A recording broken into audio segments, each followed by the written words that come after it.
ಪ್ರಧಾನಿ ಮೋದಿ ಬಗ್ಗೆ ಎಐಸಿ ಅಧ್ಯಕ್ಷ ಖರ್ಗೆ ಅವರು ವಿವಾದಾತ್ಮಕ ಹೇಳಿಕೆಯನ್ನು ಕೊಟ್ಟಿದ್ದಾರೆ. ಸೊ ಹೀಗಾಗಿ ಈಗಾಗಲೇ ಬಿಜೆಪಿ ವಲಯದಲ್ಲಿ ಬಹಳಷ್ಟು ಆಕ್ರೋಶಗಳು ಕೂಡ ವ್ಯಕ್ತವಾಗ್ತಾ ಇರುವಂಥದ್ದು.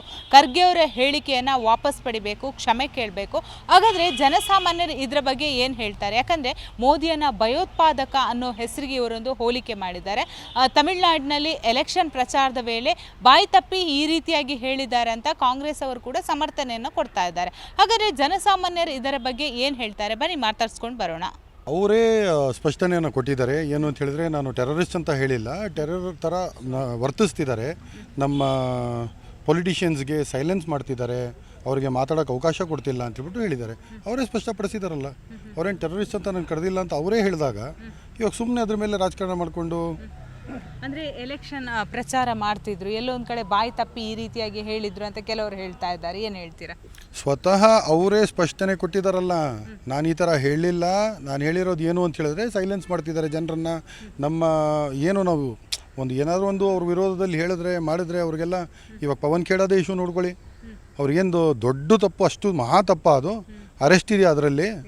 ಆ ಥರ ಮಾತಿಗೆ ಅರೆಸ್ಟ್ ಮಾಡೋಂಗಿಲ್ಲ, ಅದಕ್ಕೆ ನೋಟಿಸ್ ಕೊಡಬೇಕು, ಎಲ್ಲ ಮಾಡಬೇಕು. ಏನೂ ಇಲ್ದಿರ ಅವ್ರ ಮನೆ ಹತ್ರ ಒಂದು ಮಿಲ್ಟ್ರಿ ಥರ ಪೊಲೀಸ್ನ ಕಳಿಸಿ ಇದೆಲ್ಲ ನಡೀತಾ ಇರೋದು ಸರಿಯಲ್ಲ ಅಂತ ಹೇಳ್ಬಿಟ್ಟು ಅವರು ಒಂದು ಟೆರರ್ ಥರ ವರ್ತಿಸ್ತಿದ್ದಾರೆ ಅಂತ ಹೇಳ್ಬಿಟ್ಟು ಹೇಳಿದ್ದಾರೆ. ಬಟ್ ಟೆರರಿಸ್ಟ್ ಅಂತ ಹೇಳಿಲ್ಲ ಅಂತ ಸ್ಪಷ್ಟನೆ ಅವರೇ ಕೊಟ್ಟಿದ್ದಾರಲ್ಲ. ಓಕೆ ಸರ್, ಕಾಂಗ್ರೆಸ್ಸಲ್ಲಿ ಈಗಾಗಲೇ ಬಹುತೇಕ ಬೆಳವಣಿಗೆಗಳಾಗುತ್ತೆ, ಒಬ್ಬೊಬ್ಬರು ಒಂದೊಂದು ರೀತಿಯಾಗಿ ಹೇಳಿಕೆಗಳನ್ನು ಕೊಡ್ತಾ ಇರ್ತಾರೆ. ನೀವು ಕೂಡ ನೋಡಿರ್ಬೋದು ದಾವಣಗೆರೆ ಎಲೆಕ್ಷನ್, ಎಲ್ಲರೂ ಕೂಡ ಎಲ್ಲೋ ಒಂದು ಕಡೆ ಚಂಚಲ ಮನಸ್ಥಿತಿಯಲ್ಲಿ ಇದ್ದಾರೆ ಅಂತ ಅನಿಸುತ್ತಾ?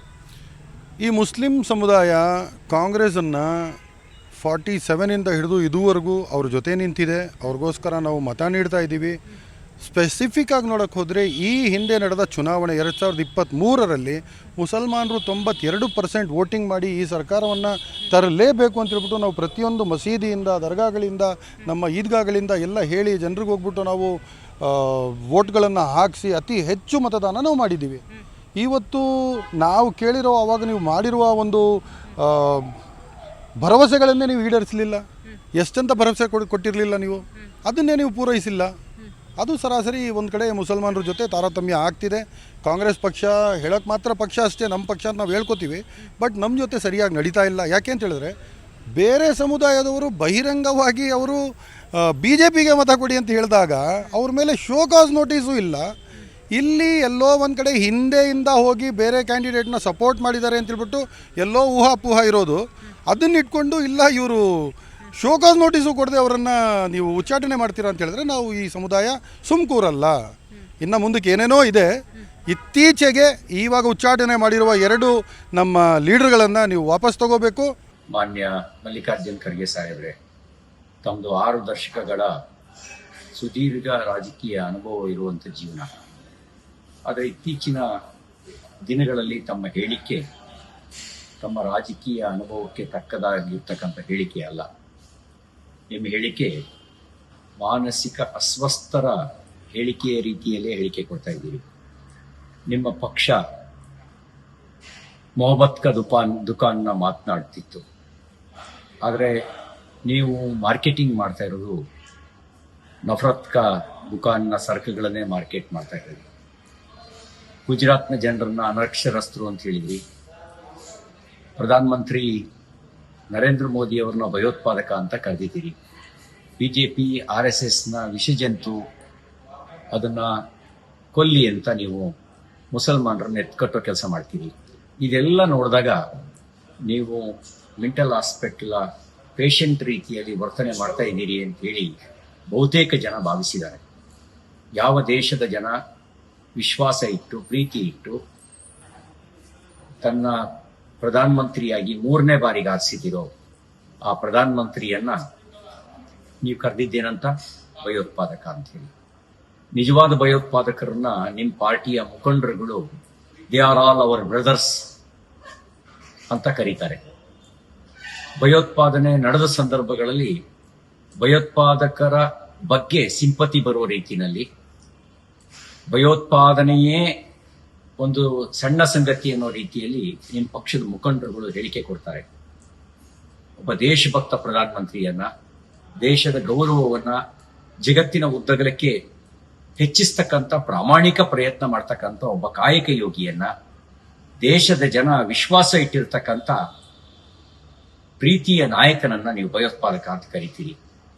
ಇದನ್ನು ನೋಡಿದಾಗ ಬಹಳ ಸ್ಪಷ್ಟ ಆಗುತ್ತೆ ನಿಮಗೆ ಮಾನಸಿಕ ದೌರ್ಬಲ್ಯಗಳ ಒಂದು ಸುಳಿಗೆ ನೀವು ಸಿಗಾಕೊಂಡಿದ್ದೀರಿ, ಅಥವಾ ನಿಮ್ಮ ಪಕ್ಷವನ್ನ ಗೆಲ್ಲಿಸಲಾರದಂತ ಅಸಹಾಯಕತೆ ನಿಮಗೆ ಕಾಡ್ತಾ ಇದೆ.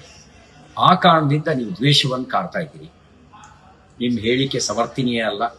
ನಾವೆಲ್ಲ ಅನ್ಕೊಂಡಿದ್ವಿ ಕರ್ನಾಟಕದ ಕೆಲವೇ ಜನ ಉನ್ನತ ಸ್ಥಾನವನ್ನ ಮುಟ್ಟಿರೋರು, ಅದರಲ್ಲಿ ನೀವು ಕೂಡ ಒಬ್ಬರು. ಇದರಿಂದ ನಿಮ್ಮ ಒಂದು ಚಟುವಟಿಕೆ ಕನ್ನಡಿಗರಿಗೆ, ಕರ್ನಾಟಕಕ್ಕೆ ಗೌರವ ತಂದುಕೊಡುತ್ತೆ ಅಂತೇಳಿ ಅಂತ ಭಾವಿಸಿದ್ವಿ. ಆದರೆ ನಿಮ್ಮ ಹೇಳಿಕೆ ಮತ್ತು ಚಟುವಟಿಕೆ ಕನ್ನಡಿಗರಿಗೆ ಗೌರವ ತಂದುಕೊಡೋದಲ್ಲ, ಕನ್ನಡಿಗ ಮತ್ತು ಕರ್ನಾಟಕದ ಗೌರವವನ್ನು ಹಾಳು ಮಾಡುವ ರೀತಿಯಲ್ಲಿ ನಿಮ್ಮ ಹೇಳಿಕೆ ಇದೆ. ಒಂದು ಪಕ್ಷದ ರಾಷ್ಟ್ರೀಯ ಅಧ್ಯಕ್ಷರಾಗಿ ನಿಮ್ಮ ಹೇಳಿಕೆ ನಿಮ್ಮ ಪಕ್ಷದ ಬಗೆಗಿನ ಅಭಿಪ್ರಾಯವನ್ನು ಕೂಡ, ಪಕ್ಷದ ಬಗೆಗಿನ ಗೌರವವನ್ನು ಕೂಡ ಹಾಳು ಮಾಡಿದೆ. ನೀವು ಇದನ್ನೇ ಮುಂದುವರಿಸಿದ್ರೆ ಜನ ನಿಮಗೆ, ನಾನು ಬರೀ ಪೇಷಂಟ್ ತರ ಅಂತ ಹೇಳ್ತಾ ಇದ್ದೀನಿ, ಜನ ಮೆಂಟಲ್ ಹಾಸ್ಪಿಟಲ್ ಪೇಷಂಟು ಅಂತೇಳಿ ಭಾವಿಸ್ತಾರೆ. ಮತ್ತೊಮ್ಮೆ ಈ ರೀತಿ ಹೇಳಿಕೆ ಕೊಟ್ಟು ಹಿರಿಯಕ್ಕನ ಚಾಳಿ ಮನೆಮಕ್ಕಳಿಗೆಲ್ಲ ಅಂತ ಹೇಳಿ ನಿಮ್ಮ ಪಕ್ಷಕ್ಕಿಂತ ಕೆಟ್ಟ ಚಾಳಿಯನ್ನೇ ಕಲಿಸ್ಬೇಡಿ. ನಿಮ್ಮ ಲೀಡ್ರು ಮತ್ತು ನೀವು ಈ ನಫರತ್ಗೆ ದುಕಾನನ್ನ ಬಂದ್ ಮಾಡಿ. ಹೇಳೋದು ಮೊಹಮ್ಮದ್ಗೆ ದುಕಾನ್ ಅಂತ ಹೇಳಿ, ಮಾಡೋದೆಲ್ಲ ನಫರತ್ತು. ಈ ರೀತಿ ದ್ವೇಷ ಕಾರ್ತಕ್ಕಂಥ, ಹೊಟ್ಟೆ ಕಿಚ್ಚನ್ನ ತೋರಿಸ್ತಕ್ಕಂಥ ಮತ್ತು ಸುಳ್ಳು ಅಭಿಪ್ರಾಯ ಮೂಡಿಸ್ತಕ್ಕಂಥ ನಿಮ್ಮ ಹೇಳಿಕೆಗಳು ನಿಮಗೇ ತಿರುಗುಬಾಣ ಆಗ್ತವೆ.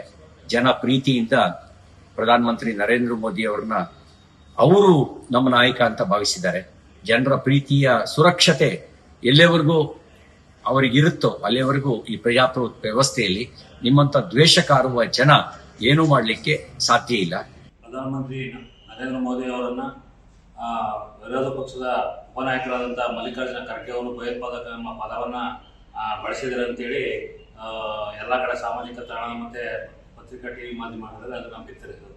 ಆದ್ರೆ ಅದು ಆ ಪದದ ಅರ್ಥ ಆ ಥರ ಅಲ್ಲ. ಅಂದ್ರೆ ಭಯೋತ್ಪಾದನೆ ಒಂದು ಇದನ್ನ ಅವರು ಖರ್ಗೆ ಅವರು ಹೇಳಿರೋದು, ಅದನ್ನ ತಪ್ಪಾಗಿ ಅರ್ಥೈಸಿ ಅದನ್ನ ಭಯೋತ್ಪಾದಕ ಪದವನ್ನ ಇಡೀ ದೇಶಾದ್ಯಂತ ಏನು ತಮಿಳುನಾಡು ಚುನಾವಣೆಯಲ್ಲಿ ಬಳಸುವಾಗ ಆ ಪದದ ಅರ್ಥವನ್ನ ತಪ್ಪಾಗಿ ಅರ್ಥೈಸಿ ಅದನ್ನ ಪ್ರಸಾರ ಮಾಡ್ತಿದ್ದಾರೆ.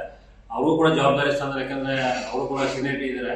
ಮತ್ತೆ ಖರ್ಗೆ ಅವರ ಆಗಲಿ ಅಥವಾ ನರೇಂದ್ರ ಮೋದಿ ಆಗಲಿ ಅವರು ಕೂಡ ಒಂದು ಉನ್ನತ ಸ್ಥಾನದಲ್ಲಿ ಇರೋದ್ರಿಂದ ಆ ಪದ ಬಳಕೆ ಅವರು ಮಾತಾಡಿದ್ರೆ ಅದು ತಪ್ಪು ಅಂತ ನನ್ನ ಭಾವನೆ. ಬಟ್ ಅವರೇ ಸ್ಪಷ್ಟನೆ ಕೊಟ್ಟಿದ್ದಾರೆ, ಇದು ಪದ ಬಳಕೆ ತಪ್ಪಾಗಿ ಅರ್ಥೈಸಿದ್ದಾರೆ ಅಂತ. ಆ ಪದ ಬಳಕೆಯಿಂದ ದೇಶದಂತ ಇದಾಗಿದೆ. ಅದನ್ನ ಕೂಡ ನಾವು ಎರಡನೇ ಪದ ಬಳಸಿದ್ರೆ, ಆ ದೇಶದ ಪ್ರಧಾನಮಂತ್ರಿಗಳ ಪದ ಬಳಸಿದ್ರೆ ನಿಜವಾಗ್ಲೂ ಖಂಡಿಸ್ತೀವಿ. ಬಟ್ ಖರ್ಗೆ ಅವರು ಅದನ್ನ ಕ್ಷಮೆ ಕೇಳಿರೋದ್ರಿಂದ ಇದನ್ನ ಒಂದು ಇದೆಲ್ಲೂ ಅದನ್ನ ಇದಾಗಬಾರ್ದು ಅಂತ ನಾವು. ಕೇಂದ್ರೀಯ ವಿರೋಧ ಪಕ್ಷದ ನಾಯಕರಾದಂತಹ ಶ್ರೀ ಮಲ್ಲಿಕಾರ್ಜುನ್ ಖರ್ಗೆ ಅವರು ತಮಿಳುನಾಡಿನಲ್ಲಿ ಒಂದು ಭಾಷಣವನ್ನು ಮಾಡ್ತಾ ಇರೋ ಸಂದರ್ಭದಲ್ಲಿ ಮಾನ್ಯ ಪ್ರಧಾನಮಂತ್ರಿಗಳನ್ನ ಟೆರರಿಸ್ಟ್ ಅಂತ ಹೇಳಿ ಉಲ್ಲೇಖ ಮಾಡಿರುವಂಥದ್ದನ್ನು ಹಿಂದೂ ಜನಜಾಗೃತಿ ಸಮಿತಿ ನಾವು ತೀವ್ರವಾಗಿ ಖಂಡಿಸ್ತಾ ಇದ್ದೇವೆ. ಮತ್ತು ಇದಕ್ಕೆ ಕೇಂದ್ರ ಸರ್ಕಾರ ಸೂಕ್ತ ತನಿಖೆಯನ್ನು ಮಾಡಬೇಕು, ಅವರಿಗೆ ಕಾನೂನು ಕ್ರಮವನ್ನು ಕೈಗೊಳ್ಳಬೇಕು ಅಂತ ಹೇಳಿ ಈ ಸಂದರ್ಭದಲ್ಲಿ ಒತ್ತಾಯವನ್ನು ಮಾಡ್ತಾ ಇದ್ದೇವೆ. ಏನು ಕಾಂಗ್ರೆಸ್ ಸರ್ಕಾರ ಅಥವಾ ಕಾಂಗ್ರೆಸ್ಸಿನ ಜನಪ್ರತಿನಿಧಿಗಳು ಇವತ್ತು ಮಾನ್ಯ ಪ್ರಧಾನಮಂತ್ರಿಗಳನ್ನ ಈ ರೀತಿಯಲ್ಲಿ ಕೀಳು ಮಟ್ಟದ ಒಂದು ಹೇಳಿಕೆ ನೀಡುವಂಥದ್ದು, ಅವರನ್ನ ಉಲ್ಲೇಖ ಮಾಡಿರುವಂಥದ್ದು, ಇದು ಒಂದು ರೀತಿಯಲ್ಲಿ ಇಡೀ ನಮ್ಮ ರಾಜ್ಯ ಮತ್ತು ದೇಶಕ್ಕೆ ಒಂದು ರೀತಿಯಲ್ಲಿ ಕಪ್ಪು ಚುಕ್ಕೆ. ಯಾಕಂತ ಹೇಳಿದ್ರೆ ಒಬ್ಬ ಜನಪ್ರತಿನಿಧಿಯನ್ನ ಇವತ್ತು ಟೆರರಿಸ್ಟ್ ಅಂತ ಹೇಳುವಂಥದ್ದು ಯಾವ ರೀತಿಯಲ್ಲಿ ಇವತ್ತು ಸರಿ ಇದೆ. ಇದನ್ನ ಕೇಂದ್ರ ವಿರೋಧ ಪಕ್ಷದ ನಾಯಕರಾದಂಥ ಮಲ್ಲಿಕಾರ್ಜುನ್ ಖರ್ಗೆ ಅವರು ಅಂತರ್ಮುಖರಾಗಿ ಅಭ್ಯಾಸವನ್ನು ಮಾಡಬೇಕಿದೆ, ವಿಚಾರವನ್ನು ಮಾಡಬೇಕಿದೆ. ಅಲ್ಲದೆ ಕಾಂಗ್ರೆಸ್ನ ನೀತಿಯನ್ನು ನಾವು ನೋಡಿದಾಗ ಇವತ್ತು ಅನೇಕ ಉಗ್ರರಿಗೆ ಇವತ್ತು ಜಿ ಅಂತ ಹೇಳಿ ಉಲ್ಲೇಖವನ್ನು ಮಾಡ್ತಾರೆ. ಅದಲ್ಲದೆ ಅಬ್ದುಲ್ ಕಸಾಬ್ ಇರ್ಬೋದು ಅಥವಾ ಉಮರ್ ಖಲೀದ್ ಇರ್ಬೋದು, ಅವರನ್ನು ಸಹ ಇವತ್ತು ಸನ್ಮಾನವನ್ನು ಮಾಡ್ತಾರೆ, ಅವರಿಗೆ ಜಿ ಅಂತ ಹೇಳಿ ಸಂಬೋಧನೆಯನ್ನು ಮಾಡ್ತಾರೆ. ಇದೇ ಟೆರರಿಸ್ಟ್ ಶಬ್ದವನ್ನು ರಾಹುಲ್ ಗಾಂಧಿ ಅಥವಾ ಸೋನಿಯಾ ಗಾಂಧಿಗೆ ಹೇಳಿದ್ರೆ ಇವತ್ತು ಏನಾಗ್ತಾ ಇತ್ತು? ಈ ರೀತಿಯಲ್ಲಿ ಇವತ್ತು ಮಲ್ಲಿಕಾರ್ಜುನ್ ಖರ್ಗೆ ಅವರು ಇಡೀ ದೇಶದ ಒಂದು ಸಮಾಜದ ಸುವ್ಯವಸ್ಥೆಯನ್ನ, ಒಂದು ಸಾಮರಸ್ಯವನ್ನ ಕದಡುವಂತಹ ಪ್ರಯತ್ನವನ್ನು ಮಾಡ್ತಾ ಇದ್ದಾರೆ. ಇದರ ಬಗ್ಗೆ ಸೂಕ್ತ ತನಿಖೆ ಆಗಬೇಕು ಅಂತ ಹೇಳಿ ಈ ಸಂದರ್ಭದಲ್ಲಿ ನಾವು ಕೇಂದ್ರ ಸರ್ಕಾರಕ್ಕೆ ಒತ್ತಾಯವನ್ನು ಮಾಡ್ತಾ ಇದ್ದೇವೆ. ಈಗ ರಾಜಕಾರಣದಲ್ಲಿ ಹಿರಿಯಕರು ಸಂಯಮದಿಂದ, ಸಂಸ್ಕಾರದಿಂದ ವರ್ತನೆ ಮಾಡ್ತಕ್ಕಂಥದ್ದು ಆದಂಥ ಸಂದರ್ಭದಲ್ಲಿ ನಮ್ಮಂಥ ಯುವಕರಿಗೆ ಅದೊಂದು ರೀತಿ ದಾರಿದೀಪ ಆಗುತ್ತೆ. ಆದರೆ ಇವತ್ತು ಈ ರೀತಿಯಾದಂಥ ಒಂದು ವೈಯಕ್ತಿಕ ನಿಂದನೆಗಳು ಹೇಳಿಕೆಗಳು ಕೊಡುವ ಮೂಲಕ ಅದರಲ್ಲೂ ವಿಶೇಷವಾಗಿ ಕಾಂಗ್ರೆಸ್ನ ರಾಷ್ಟ್ರಾಧ್ಯಕ್ಷರಾಗಿರ್ತಕ್ಕಂಥ ಖರ್ಗೆಜಿರವರು ಅತ್ಯಂತ ಅನುಭವಸ್ಥರಿದ್ದಾರೆ, ಹಿರಿಯರಿದ್ದಾರೆ. ಬಹುಶಃ ಎಲ್ಲೋ ಒಂದು ಕಡೆ ಅವರ ಹೈಕಮಾಂಡ್ಗೆ ಒಂದು ಇಂಪ್ರೆಷನ್ ಕ್ರಿಯೇಟ್ ಮಾಡ್ತಕ್ಕಂಥದ್ದಕ್ಕೆ ಈ ರೀತಿಯಾದಂಥ ವೈಯಕ್ತಿಕ ನಿಂದನೆ ಹೇಳಿಕೆಗಳು ಕೊಡೋದರಿಂದ ಎಲ್ಲೋ ಒಂದು ಕಡೆ ಅವರ ಒಂದು ಪರ್ಸ್ನಾಲಿಟಿಗೆ ನನ್ನ ಅನಿಸಿಕೆ ಶೋಭೆ ತರ್ತಕ್ಕಂಥದ್ದಲ್ಲ. ಇದು ನಾವು ಯಾರೂ ಕೂಡ ನಿರೀಕ್ಷೆ ಮಾಡಿರ್ತಕ್ಕಂಥ ವಿಚಾರ ಅಲ್ಲ. ಒಬ್ಬ ಯುವಕನಾಗಿ ನಾವೆಲ್ಲರೂ ಕೂಡ ಆಶಿಸ್ತಕ್ಕಂಥದ್ದು ಪ್ರಜಾಪ್ರಭುತ್ವದಲ್ಲಿ ಎಲ್ಲರಿಗೂ ಕೂಡ ಐಡಿಯಾಲಜಿಕಲಿ ವಿರೋಧಿಸ್ತಕ್ಕಂಥದ್ದಕ್ಕೆ ಅಥವಾ ವಿಷಯಾಧಾರಿತವಾದಂಥ ಒಂದು ಚರ್ಚೆ ಮಾಡ್ತಕ್ಕಂಥದ್ದಕ್ಕೆ ಎಲ್ಲ ರೀತಿಯಾದಂಥ ಅವಕಾಶಗಳಿದೆ. ಅದನ್ನು ಬಳಸ್ಕೊಂಡ್ರೆ ನಾನಾಗಲಿ ಅಥವಾ ರಾಜ್ಯದ ಜನತೆ ಆಗಲಿ ಅಥವಾ ದೇಶದ ಜನ ಆಗಲಿ ಸ್ವಾಗತಿಸ್ಬೋದು. ಆದರೆ ಈ ರೀತಿಯಾದಂಥ ಹೇಳಿಕೆಗಳಿಂದ ಅವರ ವ್ಯಕ್ತಿತ್ವಕ್ಕೆ ಎಲ್ಲೋ ಒಂದು ಕಡೆ ಧಕ್ಕೆ ಉಂಟಾಗಿದೆ ಅಂತಕ್ಕಂಥದ್ದು ನನ್ನಲ್ಲೇ ಒಂದು ರೀತಿ ಏನು ಹೇಳ್ತೀರಿ ಆಗಬಾರ್ದಾಗಿತ್ತು ಅಂತಕ್ಕಂಥ ಭಾವನೆ ಅಷ್ಟೆ. ಕಳೆದ 50 ವರ್ಷಗಳ ಸುದೀರ್ಘ ರಾಜಕಾರಣದಲ್ಲಿ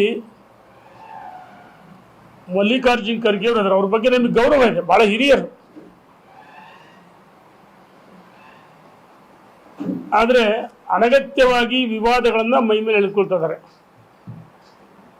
ನರೇಂದ್ರ ಮೋದಿಜಿಯವರ ಬಗ್ಗೆ ಕೀಳು ಮಟ್ಟದ ಭಾಷೆಗಳು,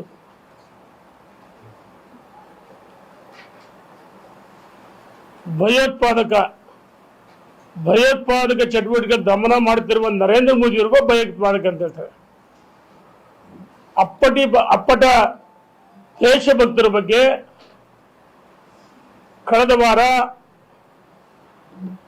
ಅಲ್ಪಸಂಖ್ಯಾತರಿಗೆ ನಮಾಜ್ ಮಾಡುವ ಸಂದರ್ಭದಲ್ಲಿ ಅಂದ್ರೆ ವಿಷಸರ್ಪ ಹೋಲಿಸಿದ್ರು ಸಂಘ ಪರಿವಾರವನ್ನ. ಅನೇಕ ಬಾರಿ ಈ ರೀತಿ ವಿವಾದಾತ್ಮಕ ಹೇಳಿಕೆಗಳನ್ನು ಕೊಡ್ತಾ ಇದ್ದಾರೆ. ನಾನು ಮಲ್ಲಿಕಾರ್ಜುನ ಖರ್ಗೆ ಅವರಿಗೆ ಒತ್ತಾಯ ಮಾಡ್ತೀನಿ ಮಾಧ್ಯಮ ಸ್ನೇಹಿತರ ಮುಖಾಂತರ, ಇದು ಸಂಘ ಪರಿವಾರ ನರೇಂದ್ರ ಮೋದಿಯವರು ಮಾಡಿದಂಥ ಅಪಮಾನ ಅಲ್ಲ. ಭಾರತ ಮಾತೆಯ ಹೆಮ್ಮೆ ಸುಪುತ್ರ, ಭಾರತ ಮಾತೆಯ ಮಕ್ಕಳ ರಕ್ಷಣೆ ಮಾಡ್ತಕ್ಕಂಥ ನರೇಂದ್ರ ಮೋದಿಯವರ ಬಗ್ಗೆ ಕೀಳು ಮಟ್ಟದ ಭಾಷೆಗಳನ್ನ ಬಳಸ್ತಾ ಇದ್ದಾರೆ. ಅವ್ರ ವ್ಯಕ್ತಿತ್ವಕ್ಕೆ ಶೋಭೆ ಅಲ್ಲ, ಹೇಳಿಕೆಯನ್ನ ಹಿಂಪಡಿಬೇಕಂತೇಳಿ ನಾನು ಈ ಸಂದರ್ಭದಲ್ಲಿ ಒತ್ತಾಯ ಮಾಡ್ತೀನಿ. ಕಾಂಗ್ರೆಸ್ಸಿನ ಬಹಳಷ್ಟು ಜನ ಮುಖಂಡರುಗಳು ನರೇಂದ್ರ ಮೋದಿಜಿಯವರ ಬಗ್ಗೆ,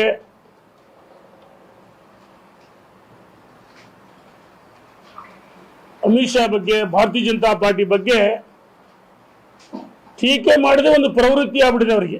ತಮಿಳುನಾಡಲ್ಲಿ ಚುನಾವಣೆ ಪ್ರಚಾರ ಸಂದರ್ಭದಲ್ಲಿ ಮೋದಿ ಅವರನ್ನ ಖರ್ಗೆ ಅವರು ಟೆರರಿಸ್ಟ್ಗೆ ಹೋಲಿಸಿದ್ದಾರೆ. ಸೊ ಇದು ಎಷ್ಟರ ಮಟ್ಟಿಗೆ ಸರಿ? ನೀವು ನ್ಯಾಯವಾದಿಯಾಗಿ ಏನು ಹೇಳ್ತೀರಾ? ಇದು ಹೇಳ್ಕೊಡೋದಾಗಿತ್ತು. ಅಂದರೆ ಅವರು ಆಮೇಲೆ ಕ್ಲಾರಿಫಿಕೇಷನ್ ಕೂಡ ಕೊಟ್ಟಿದ್ದಾರೆ ಖರ್ಗೆ ಅವರು. ಟೆರರಿಸ್ಟ್ ಅಂತ ಹೇಳಿದ್ರೆ ಮೋದಿಯವರು ಟೆರರೈಸ್ ಮಾಡ್ತಾ ಇದ್ದಾರೆ ಅಪೋಸಿಷನ್ ಪಾರ್ಟೀಸ್ಗೆ, ಇಡಿ CBIಯನ್ನೆಲ್ಲ ಉಪಯೋಗಿಸಿ, ಅದು ಸರಿಯಿಲ್ಲ ಅಂತ ಹೇಳಿದ್ದಾರೆ. ಈ ಕ್ಲಾರಿಫಿಕೇಷನ್ನು ನನ್ನ ಪ್ರಕಾರ ಎಕ್ಸೆಪ್ಟ್ ಮಾಡಬೇಕು, ಮ್ಯಾಟರ್ನಲ್ಲೇ ಕ್ಲೋಸ್ ಮಾಡಿದ್ರೆ ಬೆಟರ್. ಸರ್, ಈಗ ನೀವು ಎಷ್ಟೋ ಕೇಸ್ಗಳನ್ನು ಕೋರ್ಟಲ್ಲಿ ನೋಡಿರ್ತೀರ, ಈ ಥರದ ಹೇಳಿಕೆಗಳು ಕಂಟೆಂಪ್ಟ್ ಆಗುತ್ತಾ ಹೇಗೆ? ಇಲ್ಲ, ಕಂಟೆಂಪ್ಟ್ ಆಗೋದಿಲ್ಲ. ಕಂಟೆಂಪ್ಟ್ ಅಲ್ಲ, ಇದು ಇನ್ನೊಂದು ಲಾಲ್ ಬರುತ್ತೆ. ಇದು ಕ್ರಿಮಿನಲ್ ಲಾಸಲ್ಲಿ ಬರುತ್ತೆ, ಡಿಫಮೇಷನ್ ಬರುತ್ತೆ. ಡಿಫಮೇಷನ್ ಅಂತ ಹೇಳಿ ಯಾರಿಗಾದರೂ ಮಾನನಷ್ಟ ಆಗುತ್ತಲ್ಲ ಅದಂತಾರೆ. ಇದು ಕಂಟೆಂಪ್ಟ್ ಎಲ್ಲ ಆಗೋದಿಲ್ಲ. ಕಂಟೆಂಪ್ಟ್ ಅಂದರೆ ಕೋರ್ಟ್ ಆರ್ಡರ್ ವೈಲೇಟ್ ಮಾಡಿದ್ರೆ ಮಾತ್ರ ಕಂಟೆಂಪ್ಟ್ ಕೋರ್ಟ್ ಅಂತಾರೆ. ಈಗ ನೀವು ತುಂಬ ಸೀನಿಯರ್ ಇದ್ದೀರಾ ಸರ್. ಮೋದಿ ಅವರು ಕೂಡ ನಮ್ಮ 3ನೇ ಬಾರಿ ಪ್ರಧಾನಿಯಾಗಿದ್ದಾರೆ. AIC ಅಧ್ಯಕ್ಷ ಅವರು ಕೂಡ ಸೀನಿಯರ್ ಇದ್ದಾರೆ. ಸೊ ಅವರು ಈ ರೀತಿಯ ಪದ ಬಳಕೆ ಮಾಡಿರೋದು ಸರಿ ಅನಿಸುತ್ತಾ ಮೋದಿ ಅವರ ಬಗ್ಗೆ? ಏನಾಗುತ್ತೆ, ಇದು ಯಾರು ಅವ್ರು ಮೋದಿಯವರು ಕೂಡ ಈ ಥರ ಬೇಕಾದಷ್ಟು ಸಾಥಿ ಹೇಳಿದ್ದಾರೆ. ಸೋನಿಯಾ ಗಾಂಧಿ ಅವ್ರಿಗೆ ಇನ್ಸಲ್ಟ್ ಮಾಡಿದ್ದಾರೆ, ರಾಹುಲ್ ಗಾಂಧಿಗೆ ಇನ್ಸಲ್ಟ್ ಮಾಡಿದ್ದಾರೆ, ಅಮಿತ್ ಶಾ ಅವರು ಕೂಡ ಇನ್ಸಲ್ಟ್ ಮಾಡಿದ್ದಾರೆ ಅಲ್ವಾ? ಸೊ ಪಾಲಿಟಿಕ್ಸಲ್ಲಿ ಅನಿಸುತ್ತೆ ಇದು ಒಬ್ರಿಗೊಬ್ರು ಅವರೇ ಸ್ಟ್ಯಾಂಡರ್ಡ್ ಇಟ್ಕೊಳ್ಬೇಕು, ಅವರೇ ಒಂದು ಲೆವೆಲ್ ಇಟ್ಕೊಂಡು ಅದ್ರ ಕೆಳಗೆ ಹೋಗ್ಕೊಡ್ದು. It's for them to decide what they should speak, what they should not speak. ನೀವು ಮನಮೋಹನ್ ಸಿಂಗ್ ಟೈಮಲ್ಲಿ ನೋಡಿದ್ದೀರಾ, ವಾಜಪೇಯಿ ಟೈಮಲ್ಲಿ ನೋಡಿದ್ದೀರಾ, ಅದ್ವಾನಿ ಟೈಮಲ್ಲಿ ನೋಡಿದ್ದಾರೆ. ಈ ಥರ ಮಾತುಗಳು ಈ ಲೆವೆಲ್ಗೆ ಯಾರೂ ಮಾತಾಡಿಲ್ಲ. ಯಾಕಂದರೆ ಅವರು ಎಲ್ಲ ಪೊಲಿಟಿಕಲಿ ಒಂದು ಅಂಡರ್ಸ್ಟ್ಯಾಂಡಿಂಗ್ ಇತ್ತು, ಮೇಂಟೈನ್ ಮಾಡ್ತಾಯಿತ್ತು. ಈಗ ಅನಿಸುತ್ತೆ ಆ ಲೆವೆಲ್ ಬಿಟ್ಬಿಟ್ಟಿದ್ದಾರೆ ಪೊಲಿಟಿಷಿಯನ್ಸ್. ಅಂದರೆ ನಿಮ್ಮ ಅಂದರೆ ಈಗ ಬೇರೆ ನಾಯಕರುಗಳು ಕೂಡ ಬಾಯಿಗೆ ಬಂದಂಗೆ ಮಾತಾಡ್ತಾ ಇದ್ದಾರೆ. ಇದನ್ನು ಜನತೆ ಯಾವ ರೀತಿ ರಿಸೀವ್ ಮಾಡ್ಕೋಬೇಕು ಸರ್? ಅದು ಎಲೆಕ್ಷನ್ ರಿಸಲ್ಟು ಗೊತ್ತಾಗುತ್ತೆ. ನಾವು ಡಿಸೈಡ್ ಮಾಡಬೇಕು ಯಾವ ಲೆವೆಲ್ ಮಾತಾಡಬೇಕು, ನಮ್ಮ ಲೀಡರ್ಸ್ ಹೇಗಿರಬೇಕು, ಕ್ವಾಲಿಟೀಸ್ ಹೇಗಿರಬೇಕು, ಪಬ್ಲಿಕ್ ಬಿಹೇವಿಯರ್ ಹೇಗಿರಬೇಕು ಎಲ್ಲ ನಾವು ಜನಗಳು ಅರ್ಥ ಮಾಡ್ಕೊಳ್ತಾರೆ. ಅದು ತಕ್ಕಂಗೆ ಉತ್ತರನೂ ಕೊಡ್ತಾರೆ ಎಲೆಕ್ಷನ್ನಲ್ಲಿ. ಸರ್, ಪುಟ್ಟ ಮಕ್ಕಳಿಂದ ಹಿಡಿದು ಓದೋ ಮಕ್ಕಳು ಕೂಡ ಟಿವಿ ನೋಡ್ತಾರೆ. ಈ ರೀತಿಯಾದಂಥ ಹೇಳಿಕೆಗಳನ್ನು ಕೊಟ್ಟಾಗ ಇವರು ಈ ರೀತಿ ಹೇಳ್ತಾರೆ, ನಾವು ಹೇಳ್ಬೋದಂತ ಮುಂದಿನ ಭವಿಷ್ಯದಲ್ಲಿ ಹೇಳ್ಬೋದಲ್ಲ? ದೊಡ್ಡ ಹೇಳಿಕೆ ಏನಲ್ಲ ಇದು. ಒಂದೇ ಒಂದು ಚಿಕ್ಕ ಪದ ಟೆರರಿಸ್ಟ್ ಅಂತ. ಟೆರರಿಸ್ಟ್ಗೆ ಬೇಕಾದಷ್ಟು ಥರ ಅರ್ಥ ಇದೆ. ಒಂದು ಟೆರರಿಸ್ಟ್ ಅಂತ ಹೇಳಿದ್ರೆ ವೈಲೆನ್ಸ್ ಯೂಸ್ ಮಾಡೋ ಟೆರರಿಸ್ಟು, ಇನ್ನೊಬ್ರಿಗೆ ಹೆದರಿಸೋರು ಕೂಡ ಟೆರರಿಸ್ಟು. ಫಾರ್ ಇನ್ಸ್ಟೆನ್ಸ್ ಒಂದು ಟೈಮಲ್ಲಿ ಹೇಳ್ತಾ ಇದ್ರು ಸಾಂಗ್ಲಿಯಾನ್ SP ಇದ್ದಾಗ ಅವರು ಟೆರರ್, ಕ್ರಿಮಿನಲ್ ಮೆಡಲ್ ಟೆರರ್ ಅಂತ ಒಂದು ಹೆದರಿಕೆ ಹುಟ್ಟಿಸ್ತಾಯಿದ್ರು. ಖರ್ಗೆ ಅವರು ಹೇಳಿರೋದು ಇದೇ ಅರ್ಥ. ಮೋದಿ ಅವರು CBI, ED ಮತ್ತು ಇನ್ಕಮ್ ಟ್ಯಾಕ್ಸ್ ಅಥಾರಿಟೀಸ್ನ ಯೂಸ್ ಮಾಡಿಬಿಟ್ಟು ಪೊಲಿಟಿಕಲ್ ಪಾರ್ಟೀಸ್ನ ಅವ್ರ ಒಪೋನೆಂಟ್ಸ್ನ ಟೆರರೈಸ್ ಮಾಡ್ತಾರೆ ಅಂತ. ದಟ್ಸ್ ಅವರು ಟೆರರಿಸ್ಟ್ ಅಂತ ಹೇಳಿದ್ದಾರೆ. ಅವ್ರಿಗೆ ಸೀನಿಯರ್ ಆಗಿಬಿಟ್ಟು ಹೇಳ್ಕೊಡ್ದಾಗಿತ್ತು, ಹೇಳಿದ್ದಾರೆ, ಕ್ಲಾರಿಫಿಕೇಷನ್ ಕೊಟ್ಟಿದ್ದಾರೆ, ಎಕ್ಸೆಪ್ಟ್ ಮಾಡಿಬಿಟ್ಟು ಕ್ಲೋಸ್ ಮಾಡಬೇಕು ಮ್ಯಾಟರ್ಸ್. ಒಬ್ಬ ರಾಷ್ಟ್ರೀಯ ಅಧ್ಯಕ್ಷರು ಶ್ರೀಯುತ ಮಲ್ಲಿಕಾರ್ಜುನ್ ಖರ್ಗೆ ಸಾಹೇಬರು ನಮ್ಮ ದೇಶದ ಪ್ರಧಾನಮಂತ್ರಿಯವರನ್ನು ಇವತ್ತು ಭಯೋತ್ಪಾದಕರು ಎಂದು ಬಣ್ಣಿಸ್ತಾರೆ, ಮಾತಾಡ್ತಾರೆ ಅಂದರೆ ಇವತ್ತು ಯುವ ರಾಜಕಾರಣಿಗಳಿಗೆ ಯಾವ ರೀತಿ ಇವರು ಸಂದೇಶ ಕೊಡ್ತಾರೆ? ಯುವ ರಾಜಕಾರಣಿಗಳಿಂದ ನಾವು ಏನಂತ ಅಂದ್ಕೋಬೇಕು? ಒಬ್ಬ ರಾಷ್ಟ್ರೀಯ ಹಿರಿಯ ಮುತ್ಸದ್ದಿ ಇವತ್ತು ಒಂದು ತಮಿಳುನಾಡು ಭಾಷಣದಲ್ಲಿ ಇವತ್ತು ನಮ್ಮ ಒಬ್ಬ ಹೆಮ್ಮೆಯ ಪ್ರಧಾನಮಂತ್ರಿಗಳನ್ನು ಇವತ್ತು ಭಯೋತ್ಪಾದಕರು ಅಂತ ಹೇಳ್ತೀರಾ ಅಂದರೆ ನಾವೆಲ್ಲ ನಿಮ್ಮ ದಾರಿಯಲ್ಲಿ ನಡಿಬೇಕು, ಒಂದು ಹಿರಿಯ ರಾಜಕಾರಣಿ ಅಂತ ಅಂದ್ಕೊತೀವಿ. ಅಲ್ಲ ಸ್ವಾಮಿ, ನಾವು ಹೇಳೋದಿಷ್ಟೇ, ನೀವು ರಾಜಕೀಯ ಮಾಡಿ, ಬೇಡ ಅಂತ ಹೇಳಲ್ಲ. ಆದರೆ ಈ ರಾಜಕೀಯಕ್ಕೋಸ್ಕರ ನೀವು ಇಡೀ ನಮ್ಮ ದೇಶದ ಒಂದು ಮರ್ಯಾದೆ ತೆಗೆಯುವಂಥ ಕೆಲಸ, ನಮ್ಮ ದೇಶದ ಹೆಮ್ಮೆಯ ಪ್ರಧಾನಮಂತ್ರಿಗಳಿಗೆ ಆ ರೀತಿ ಹೇಳಿದರೆ ಯಾವ ರೀತಿಯ ಸಿದ್ಧಾಂತ ನಿಮ್ಮದು ಕಾಂಗ್ರೆಸ್ ಪಕ್ಷದ್ದು ನಮ್ಗೆ ಗೊತ್ತಿಲ್ಲ. ನೀವು ರಾಜಕೀಯ ಮಾಡಬೇಕಾದವರು, ನಂದು ಇಂಥ ಒಂದು ನ್ಯಾಷನಲ್ ಹೈವೇ ಮಾಡಿದ್ದೇನೆ, ನಾನು ಈ ಥರ ಒಂದು ಒಳ್ಳೆಯ ಕೆಲಸ ಮಾಡಿದ್ದೇನೆ, ನಾವು ಈ ರೀತಿಯ ಒಂದು ಶಿಕ್ಷಣಕ್ಕೆ ಒಳ್ಳೆಯ ಕೆಲಸ ಮಾಡಿದ್ದೇವೆ, ಆರೋಗ್ಯಕ್ಕೆ ಒಳ್ಳೆಯ ಕೆಲಸ ಮಾಡಿದ್ದೇವೆ, ಆ ರೀತಿಯ ಒಂದು ಅಭಿವೃದ್ಧಿ ಹೆಸರಿಟ್ಕೊಂಡು ನೀವು ಒಂದು ಇವತ್ತು ರಾಜಕಾರಣ ಮಾಡಿ ಓಟ್ಗಳನ್ನು ಕೇಳಿ. ಅದನ್ನು ಬಿಟ್ಟು ದ್ವೇಷ ರಾಜಕಾರಣ, ಇವರು ಭಯೋತ್ಪಾದಕರು, ಅವರು ಮುಸ್ಲಿಂ ಪರ ಇದ್ದಾರೆ, ಇವರು ಕ್ರಿಶ್ಚಿಯನ್ ಪರ ಇದ್ದಾರೆ, ಜಾತಿಯಲ್ಲಿ ಬೆಂಕಿ ಹಚ್ಚೋದಲ್ಲದೆ ಇವತ್ತು ಈ ರೀತಿಯ ಒಂದು ನೀವು ಸಂದೇಶಗಳನ್ನು ಕೊಡೋದು ಎಷ್ಟರ ಮಟ್ಟಿಗೆ ಸರಿ?